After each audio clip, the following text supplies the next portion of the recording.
Que se passe-t-il dans ce qu'on appelle les camps de rééducation du Xinjiang? Était-ce une campagne de répression religieuse ou un effort sans précédent de déradicalisation? Je n'ai pas toutes les réponses, mais je veux les connaître.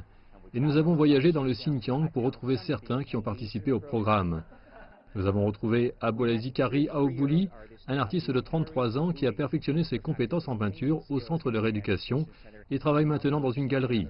Nous avons rencontré Yuregul Yusan, 30 ans, qui travaille dans le secteur hospitalier. Nous avons retrouvé Yukiya Yacoub, 26 ans, qui a amélioré son mandarin et travaille aujourd'hui comme une agente immobilière.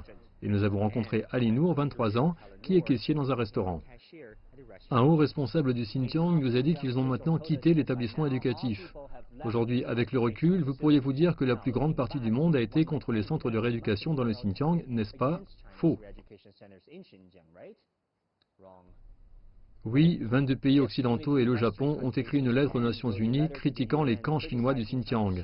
Mais 54 pays, la plupart des États musulmans, ont défendu les efforts de la Chine contre l'extrémisme dans le Xinjiang, félicitant la Chine pour ses efforts dans le contre-extrémisme dans le Xinjiang, félicitant la Chine pour ses mesures de développement là-bas et fournissant des soins à ses citoyens musulmans. Et ils ont probablement raison. La Chine a construit au moins 35 000 mosquées, plus que les 2300 en France, les 2106 aux États-Unis et les 1600 mosquées en Grande-Bretagne respectivement. Même sur une base par habitant, les musulmans chinois ont 3 fois plus de mosquées que leurs pairs occidentaux. Ceci dit, il y a aussi de vraies préoccupations. Beaucoup de rapports disent que les mosquées dans le Xinjiang ont été détruites à grande échelle. Est-ce vrai? Xinjiangda azda mescid chiqilgan ishlar mı bar? Şu mescid nayto uzun tarixiga ko'nirib ketgan.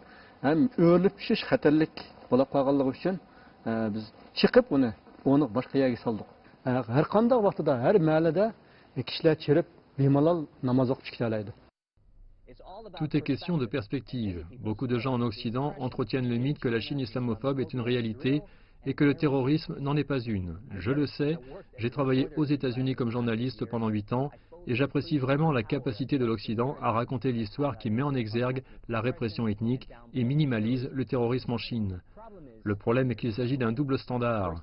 Par exemple, chaque fois que j'interroge les officiels américains sur les attaques terroristes en Chine, en général, ils ne les appellent pas terroristes, jusqu'à ce que je leur parle de l'attaque dans la gare ferroviaire de Kunming.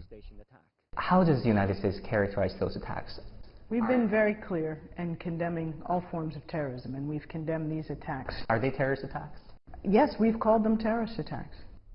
Mais les médias occidentaux n'ont pas donné suite. Parmi les 30 plus grands articles sur l'attaque du journal français Charlie Hebdo en 2015, 25 ont utilisé le terme « attaque terroriste », tandis qu'ils étaient seulement 2 à le faire pour l'attaque de Kunming. Et, chose rare, quand les termes « attaque terroriste » étaient employés, ils étaient mis entre guillemets. Mais la Chine n'est pas seule. Une recherche de Sean Darling-Hammond, un érudit de Harvard, a montré qu'en novembre 2015, 3 attaques ont eu lieu à Paris, Beyrouth et Bagdad, à peu près en même temps. Il y a eu 392 articles sur l'attaque à Bagdad, 1292 sur celle de Beyrouth et 21 000 sur l'attaque à Paris. Dans le monde, cette année-là, pour chaque occidental mort à cause du terrorisme, il y a eu 665 articles contre 60 pour les non-occidentaux. Donc la prochaine fois que quelqu'un vous dit qu'il n'y a pas de problème de terrorisme en Chine et que le seul problème est l'islamophobie, vous feriez mieux de lui demander d'où il tient ces informations.